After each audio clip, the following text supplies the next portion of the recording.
Ask me a question. Should I put the cooler on higher? What's that? Should I put the cooler on higher? Yeah, we got the. Yeah, I think it would be more comfortable if it was on higher. And with our little loudspeaker, I should still be able to be heard over the fan. Yes. I'll ask you a question. Okay, wonderful. I was really interested in our discussion Thursday about the insights that are traps. Mm-hmm. I guess when you get attached to them. But I don't think I understood everything. Was that versus other types of insights that are not conceptual, that are... Yes. Yes. A question? Okay. Thank you. Okay. So on Thursday we had talked about what we call the trap of insights that you can get into a certain stage in meditation.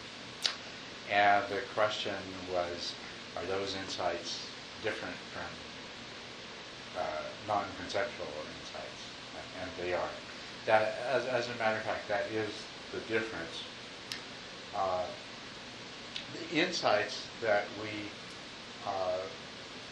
are seeking to obtain in our meditation practice are insights that are the result of direct experience, not of thought formations that make sense of direct experience.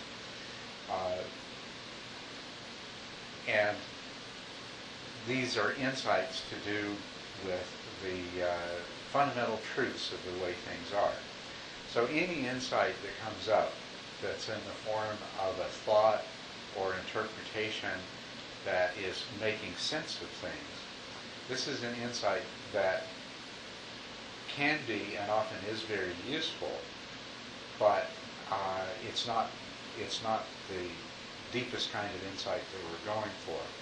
And so it's good in itself, but it is a trap if we become infatuated with those insights so that we want to think more about them and figure things out. Or if we, it is a wonderful experience to have this dawning of understanding. So if we become very attached to that experience, so that every time we sit down and meditate, we're waiting for these kinds of conceptual understandings to arise, then we've lost the track of the path. And as I was talking about on Thursday night, the experience that we'll have is that the quality that the mind will dutifully deliver insights, but the quality of the insights quickly diminishes. Whereas if you just stay with the practice, you will continue to have conceptual insights that arise, which you can embrace and accept and enjoy the reward of having. But as soon as it's arisen and you accept it, and you go back to doing the practice that caused it to come up, rather than probing in your mind for other good ideas, or opening yourself, listening carefully, you're following the breath while you're listening carefully to all these thoughts, hoping there's going to be another gem that comes up that you can seize on. Because if you do that, something will come up that looks like a gem, but it's really a rhinestone.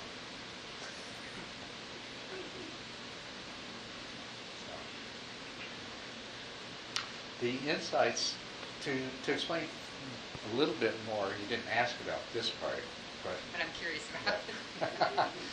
the insights that we are going after is we're trying to obtain insight into those things that constitute our ignorance or our delusion. And so by seeing things the way they really are, then we become liberated from the delusion and from the consequences of the delusion. And so specifically the three problems that we have to overcome is that we are compulsively ruled by desire and aversion, and we are ignorant of the true nature of things and of ourselves. But it's by overcoming the ignorance that underlies it that we come to have the ability to deal successfully with the compulsions of desire and aversion. And the nature of our ignorance is, which I've talked about many times before, but I don't think it ever hurts to say again, is that we believe that we are a separate self existing in a universe that is in its turn also separately existing and distinct from ourselves. So, however we conceive of the boundary between ourselves and the world, it is this basic distinction that we are a separate self that is very much at the root of a lot of our suffering, as is the belief that the universe that we perceive really exists the way that it seems to. And so, as the three characteristics of existence are described as being the fact that it is impermanent, and its impermanence does not refer to the gross impermanence that even mountains fade away, but the impermanence that moment by moment all that we cling to is arising and passing away, and that the closer we look, all we find is a flux.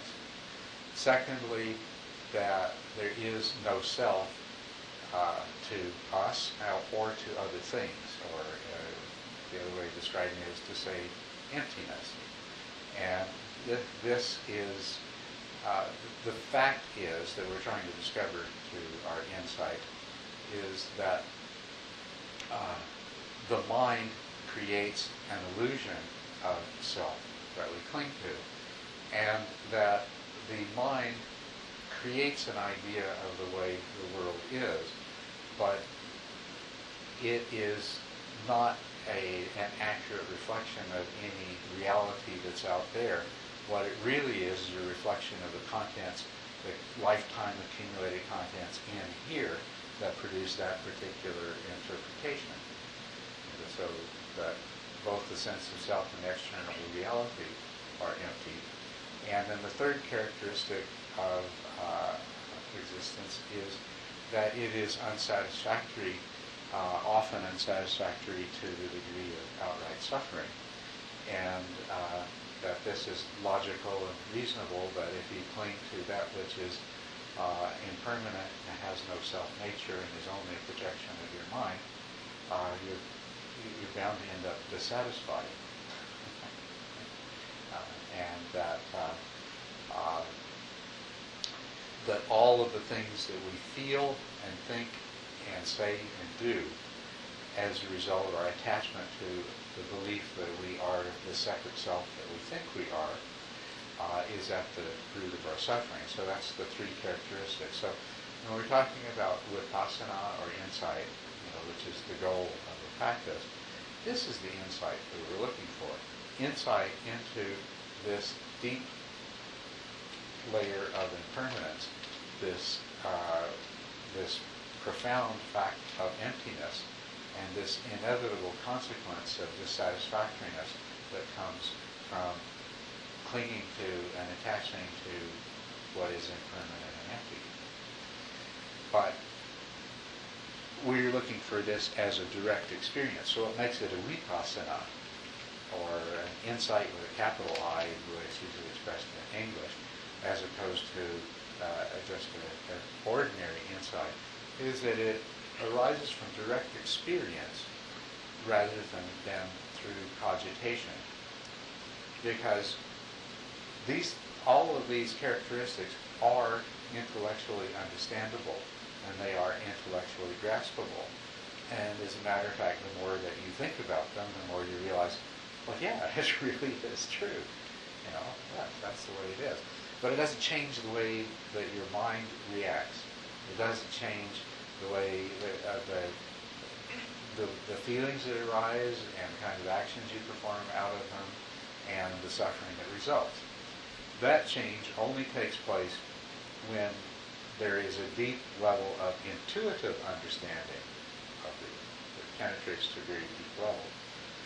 And so that is obtained by having direct experiences of these. When your mind is completely open and receptive as possible, you have a direct experience rather than an idea of these things. And because it's a direct experience, it alters your intuitive understanding, and therefore alters the way that your mind responds to the appearances that arise at all times. So, in meditation, you may have a wonderful intellectual understanding of impermanence, and this understanding may be arising out of fleeting experiences of the truth of impermanence, because in meditation you begin to see that anything that the mind is usually grasping at as an entity, that upon closer examination it dissolves into a number of other things. So, your in-breath dissolves into a number of different sensations. And if you examine those sensations more clearly, each of those dissolves into something subtler that is constantly changing, and it's just sort of like a vibration. And so, and the thoughts that come, the thought will come and it will pass away and be gone entirely. And you start to notice that when the thought's gone, it's really gone. There's nothing, it's totally gone. Or even our recognition of some experience we're having while we're meditating. There's a sound and the mind labels it. And so there's the sound that comes and it goes away. Well, actually what you notice is the sound kind of reverberates in the mind for a bit. But then when it's gone, it's completely gone. But then there's that thought that came up that identified what that sound was. And the same thing happens with it. It's there and substantial, and then it's gone. And when it's gone, there's nothing left. And so you have these experiences of impermanence, and of course they can give rise to the intellectual idea. Oh, that's what they're talking about. Wow. But what you've done there is you've jumped into that realm of mental formations and conceptualization, which is fine in its place. And as a matter of fact, after you get up from your meditation, it's really good to reflect on these things and just, let this truth consolidate. But the real work is done when your mind is actually in that moment of seeing the things arising and passing away. And that's making the deeper change. And the insight comes when not your conceptual view of things, but your intuitive view of things changes. As far as the emptiness goes, that usually the first form of emptiness that people can perceive is the emptiness of the way the world appears. You may have the experience of seeing in a very refined way the impermanence of your sensory inputs.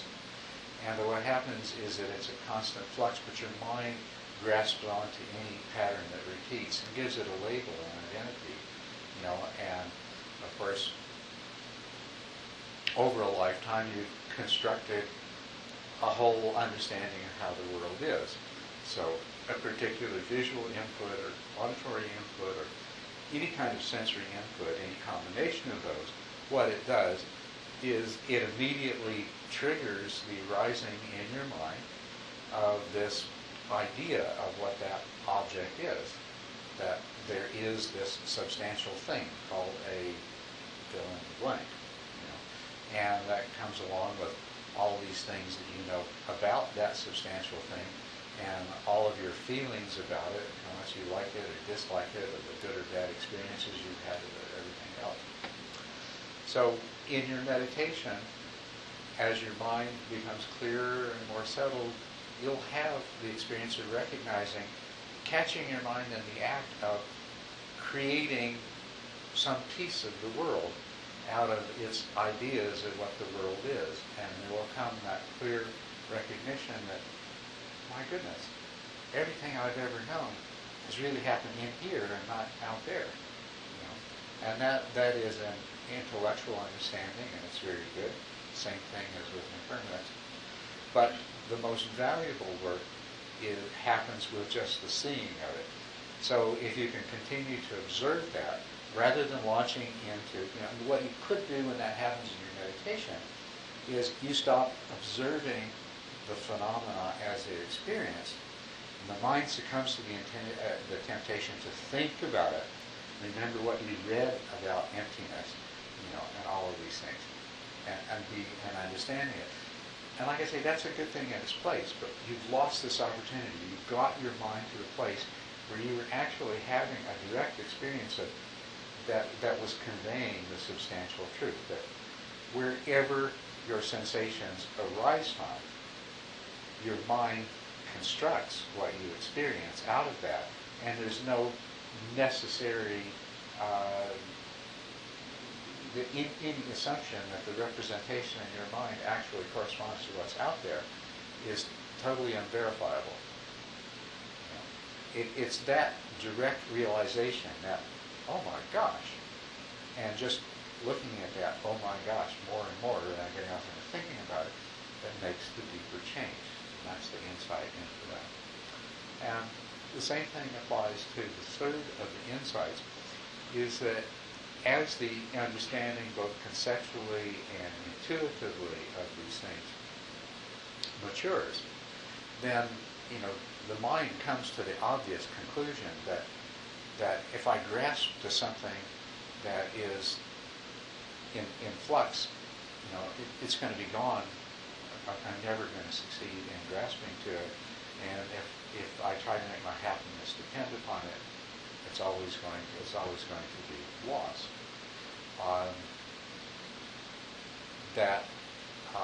If I spend all my time and energy trying to manipulate a world that's actually just made up in my mind, it's not going to produce the desired result. That better my time and effort go into the mind that's creating the world rather than desperately trying to make her want to go out with me, or get this, make more money, or have this, or get rid of this problem, or so forth, because that's not the source of the difficulty and happiness that's in here. So that too, as with the other two, when you have the direct experience, it can trigger the insight. But what you really want to do is just allow the mind to absorb the truth of these things through in its own direct experience of them. In some meditation techniques, they make use of physical and mental pain or emotional pain to drive in this last point. And that's easy to do, because we come to understand that the self is an illusion before we stop attaching to it. And that is a painful combination. If there is a mind that is still very attached to the idea of itself as a self, as an enduring and unitary entity, and it is being exposed to this information that says there is no such thing, instead of there being the experience of liberation, there's the experience of fear and suffering and everything else. It's a matter of fact, it is confronting the same thing that we confront when we contemplate our death. Because when we contemplate our death, the fear arises that the self that we think we are will cease to be. And so the subtlety of the difference between a self that existed but is shortly going to cease to be, the difference between that and a self that never existed in the first place, can escape the emotional part of the mind. And so it can become very, very unpleasant and disconcerting. And this is the hardest insight to really grasp because, well, as you sit here and listen to me, how easy is it to absorb the idea that there really is no you the way that there seems to be. And even harder, how to grasp, if that's the case, why do I want to know? How is that going to help? Right? Really. And that's right. That is very, very difficult. That, as a matter of fact, everything else in Buddhism, compared to that, is a piece of cake. It's an absolute piece of cake. Because the very mind that has constructed this self and is so attached to this self cannot conceive of there being anything good associated with the transparency and insubstantiality of the self. But the reason that it can is that when you overcome the separateness, when you give up your separate, vulnerable, constantly battling with the other, then what you obtain is something that has all the attributes you were hoping for the self. Because isness or suchness, thusness, this has no beginning and it just is, right? It doesn't die. It's not impermanent. And if you give up the separate, constructed, impermanent self, what you gain is this unborn, unconditioned, unceasing thusness, which you really are. You're not separate from everything else. And when that is realized at the deepest level of your being, it is very liberating. You can joyfully become one with everything. You can look at the reality that you experience because the only way your mind can function is to generate all these appearances that we've discovered are empty, but they no longer become frightening, disappointing, frustrating. Instead, they become embraceable as part of the wonder that is suchness. You see that idea? So the very same, if you fear death, that is just an emotion that's being manufactured by a part of your brain that makes fear, because your mind in its working has come to the conclusion that what I'm seeing deserves fear as a response. So it turns on the part of your brain that makes fear, and you feel fear of death. Or the contemplation of what would it be like to be without a self. Until the mind has deep insight, the mind's always going to come to the conclusion that, oh no, this is not a good thing. But when you can get to the point of the deep insight, and if you can take on faith that that exists and that's attainable and you can do it, then your mind comes to a different conclusion. And it's not, oh no, this is terrible. It's like, wow, this is great. And so here we are as a part of this wonderful thing. Your only self is the five aggregates that we've talked about. And they are temporary. And they are not the self that you're used to thinking of and grasping to. But with this realization, those five aggregates can participate as a part of suchness from a place of joy and happiness, rather than a place of constant struggle, suffering because of lack, transient pleasure that no matter, as soon as you start to grasp onto it, it loses its quality of being pleasurable, because now it's something that's already in the process of being lost.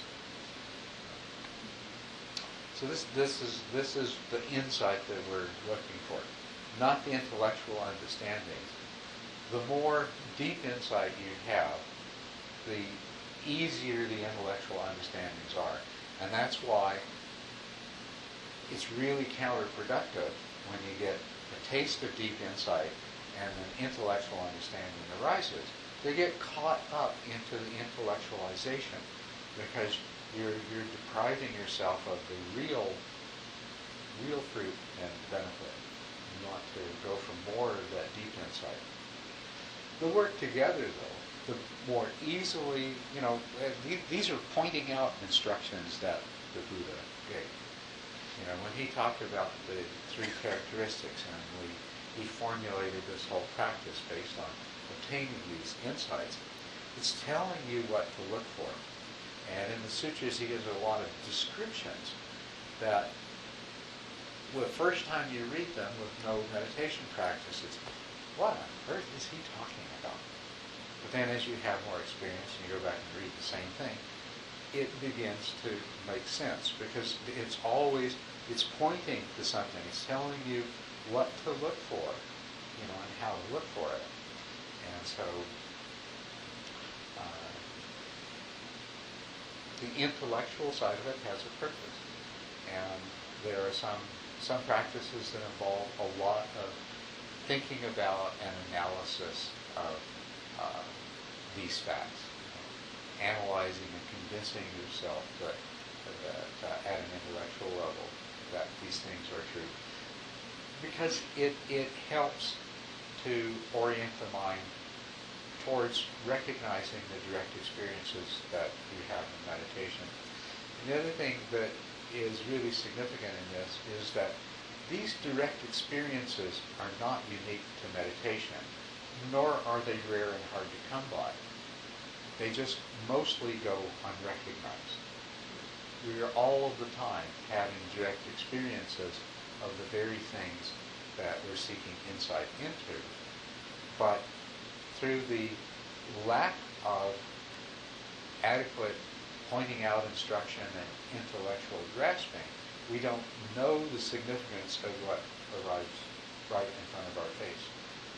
So, just to give you an example of that, one of the strongest groundings of the sense of self is that I am the doer and decider. Because, that's certainly the way it seems to be. And I'm not the one that's deciding, well then, who is? Is that not the nature of your experience? And so that's a sticking point where people, okay, I can kind of understand this not self stuff, except that I know that I'm the one that decides what I'm going to do. I make decisions. I do it all the time. So this is the illusion that we have, and we fail to notice that all day long decisions come up that no I was behind. No I made them. They just happen.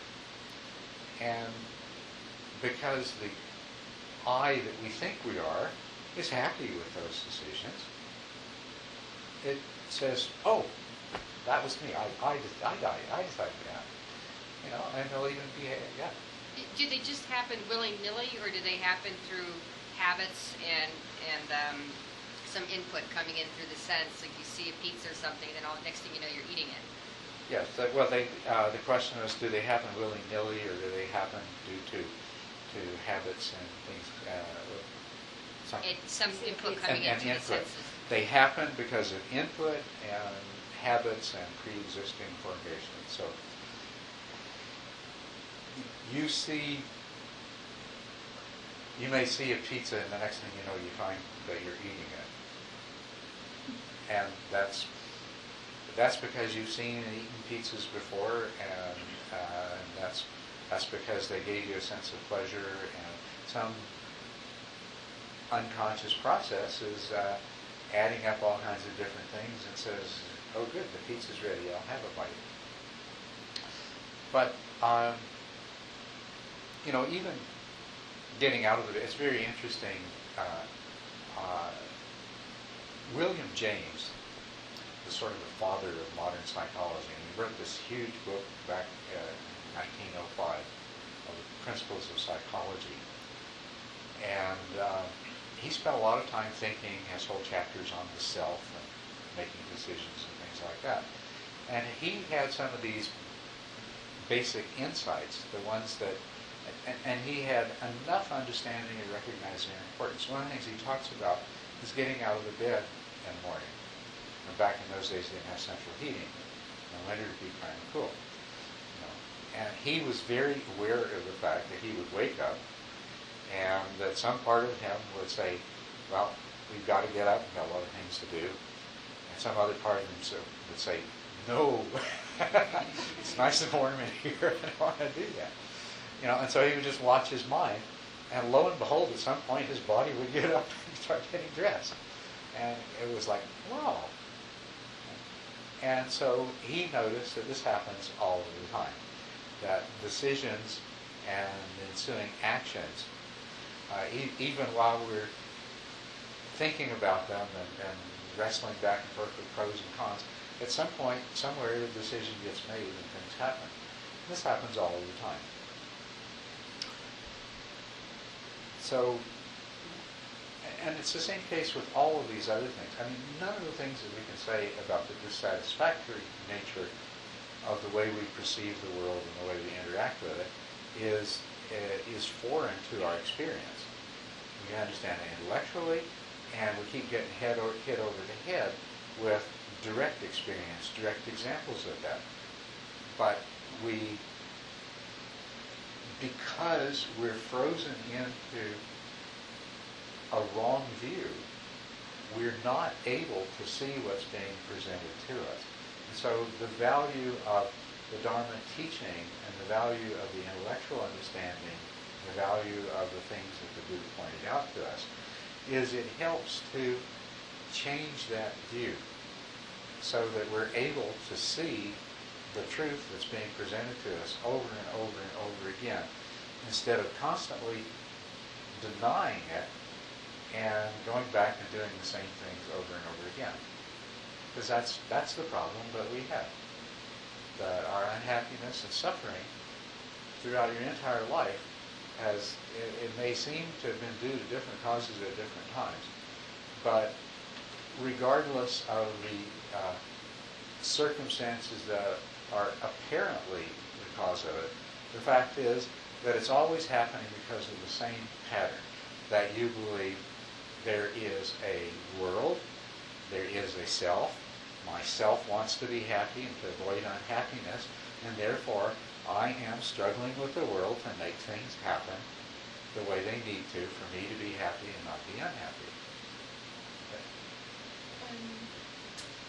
My question is related to the appliance of these realizations in this reality day by day. When you spoke about in meditation you observe the fleeting mind and the fleeting thoughts, how is it applying in when I'm sitting there and I have an idea and can I follow it, or say, oh, it just will pass when I'm staying sitting?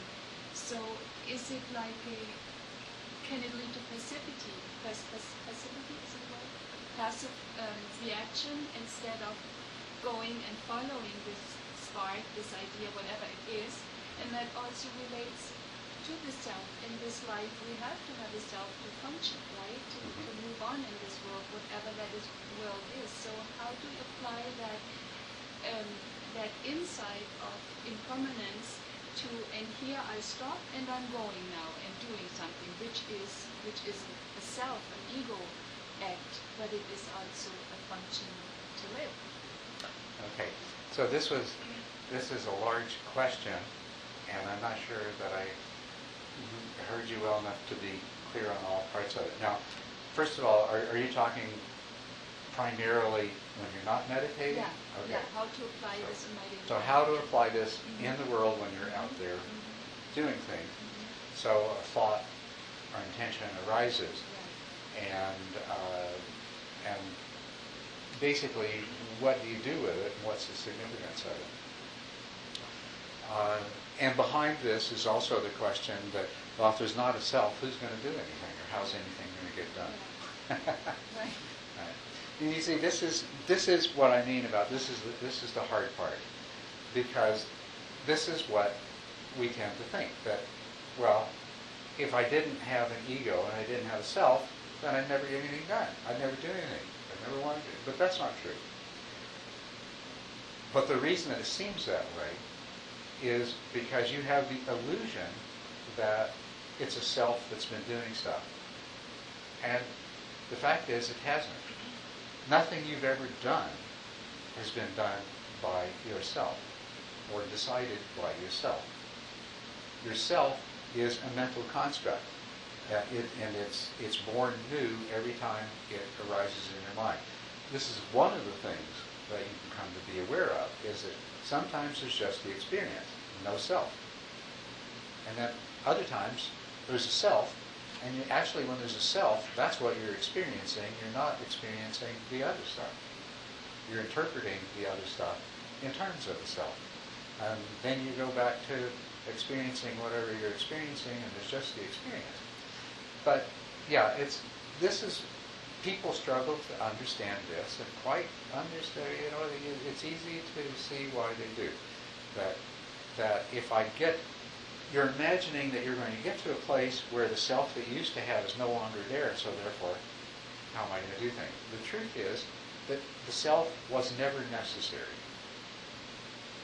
The self never had anything to do with deciding to eat the pizza or yell at somebody or whatever you did. Hard to accept, isn't it? The only self that had to do with that was the 5 aggregates. The collection, the mental formations, the collection of all of these habitual impulses and all of these past ideas and experiences and concepts. Those things, added together with your experience of the moment and the feelings you have in the moment, they add up to a perception of what's happening now, and they also give rise to the volitional intention. And so everything that you've ever done, and everything that you ever will do, and everything that a Buddha will ever do, is the result of the operation of these 5 aggregates. It's not a self. That's why we encourage you, look in the 5 aggregates and see, is there any self in there? And you can look under here, wherever you look, and you won't find this self that you think you are. You will find that 5 aggregates producing perceptions, experiencing feelings, generating volitions, and generating actions as a result of those volitions. That's what you will find. But you won't find that self. So what you're getting over, you're changing those 5 aggregates so that with certain experiences, instead of generating unhappiness or actions that cause harm to other beings, that those 5 aggregates function in a different way that's independent of this notion of self and desire and aversion, so that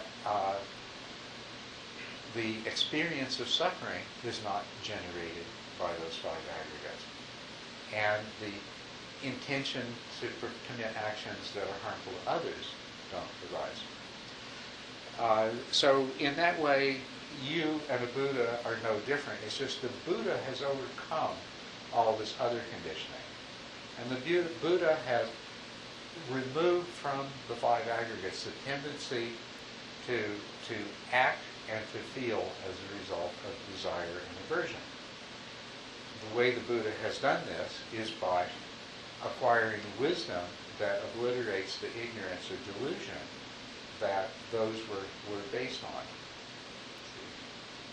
So, as far as the self goes, your 5 aggregates will still identify your laundry as mine, and me as a person that has to take it out of the pile. So the 5 aggregates will still have the functional aspect of I, me, and mine. and you'll be able to be in the world. When you become a Buddha, there will be no sense of this separate self, and none of these compulsions that arise out of it. You will, in the process of becoming a Buddha, have cultivated in their place loving kindness and compassion. And it was very easy to do because as you gave up the self, you acquired suchness. And so, sort of 5 aggregates that dwell in the persistent recognition of suchness rather than a persistent recognition of self. Actions based on intellectual wisdom, because there's still a functioning thinking mind, and directed by loving kindness and compassion are automatically produced by these 5 aggregates, instead of the kind of behaviors that we see in an unenlightened worldling. So that's the kind of, does this answer your question? A little bit more. Yeah, okay. Now, as far as how you apply this in your daily life, I'm trying to get there. You're trying to get to this place of being a Buddha. As I say, the same insights that they happen in the much simpler and purified and more open context of meditation, but they're also the experiences that have the potential to give rise to these are also happening all of the time. And in your daily life, you want to cultivate more and more that mindful awareness so that the contrast begins to emerge between the reality that what you're experiencing is a projection of your mind and the delusion that it's real and needs to be grasped onto or reacted to in particular ways. And so that's the work that you want to do in daily life, is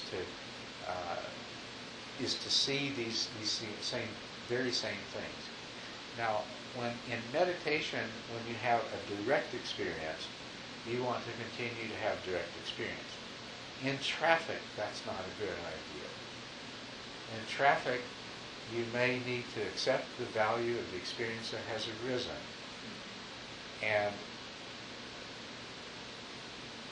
deal with the world and think about it later, or perhaps even think about it while you're dealing with the world.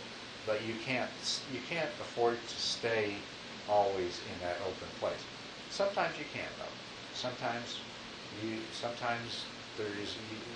can just go ahead and be in as much of a meditative state as you can when you have one of these experiences, and people experience awakening and enlightenment, not just sitting on the cushion. If you look in the sutras, they're doing all kinds of different things. They're walking down the road, they're eating meals, they're listening to Dharma talks, they're chanting Buddha, they're crossing a river. They're doing all kinds of stuff when it comes. But I think to get to the crux of it, you're not going to try to force yourself in the real world to abandon necessary thinking and action, because that would be very bad. There is another side to this that I want to point out too, is that when you're meditating and a thought comes up, what you don't want to do is, oh no, a thought, bad thing, get away from it. Because people can do that. I mean, the meditation instruction can be easily misinterpreted, but what happens is a thought comes and, you stay in this clear, focused, gentle, there's a thought. That's the kind of thought, wonderful insight. Well, I'll have to think about that someday. Put it in your pocket mentally and gently bring your attention back to the practice and see what else comes. Everything that happens in your meditation potentially has something to offer to you. And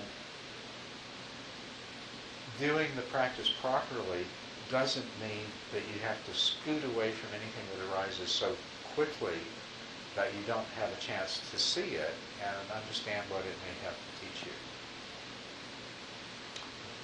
Back to the other side, back in the world, sometimes you just have to to bend in the direct experience. Yeah. I wonder if you can relate that to the experience of a flow state as described by Csikszentmihalyi, where you can't tell the dancer from the dance. There's no sense of self. You're Yes. just. The question was, can we relate this to the flow state described by Csikszentmihalyi? And I can see, I might as well. She's speaking Hungarian.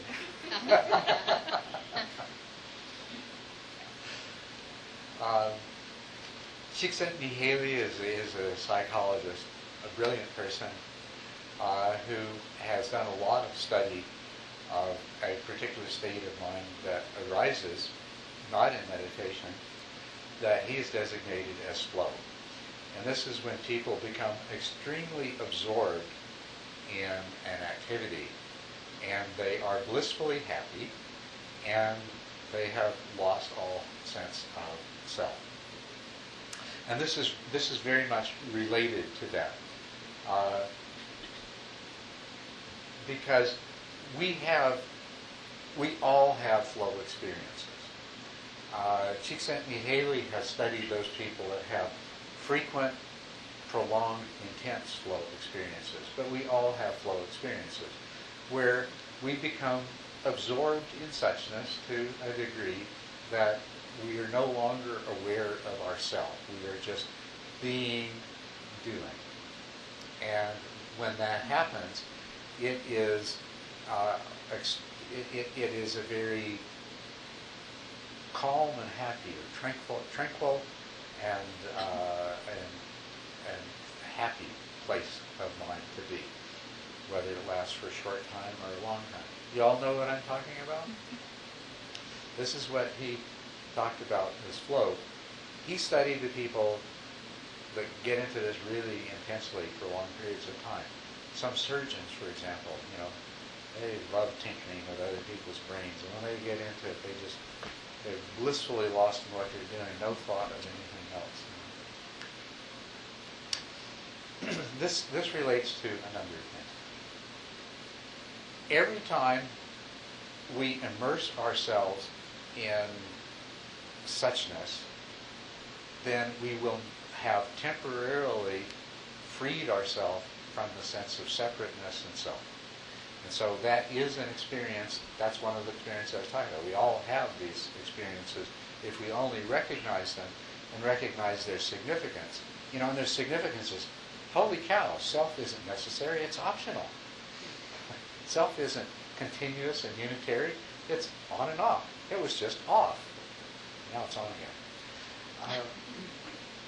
So that sort of thing. The other thing that's significant is that these flow experiences, although people aren't meditating, they're doing exactly the same thing that we do when we meditate. When your practice becomes refined, you experience the unification of mind.